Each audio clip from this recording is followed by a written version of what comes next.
The most critical areas in the city of Joburg are informal settlements. Areas like Diepsloot, Alexandra and Orange Farm are mostly affected. The Johannesburg Emergency Services has advised residents to stay away from those low-lying areas, and if there's a need for them to be evacuated, they need to do so as quickly as possible.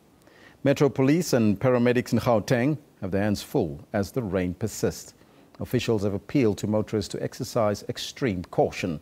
Yesterday, 10 people were injured following an accident on the M1 North. The accident involved 5 buses, 3 cars and a van.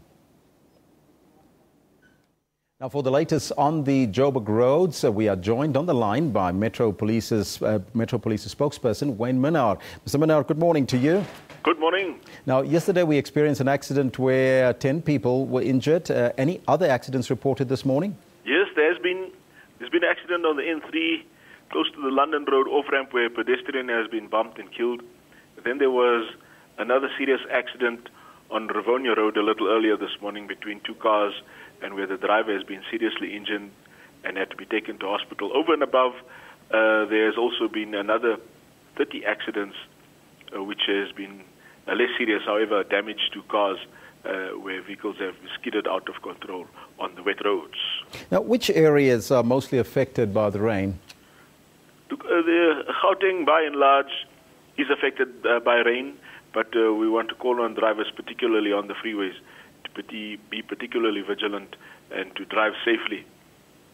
Now, we know that when there's rain, the robots are always affected in Johannesburg. Are the Metro Police on standby to control it? Oh yes, officers have been deployed to intersections where the traffic lights were out earlier on, and the situation is a little better now, but with more rain having to come or expected a little later on, we can see some more lights being out of order. Officers will be deployed to those intersections where officers are not or cannot reach because of the number of lights out of order. Motorists must please treat those intersections as four-way stops. Now, there's always havoc on the roads when it rains in Johannesburg. What advice can you offer to motorists during these rainy periods?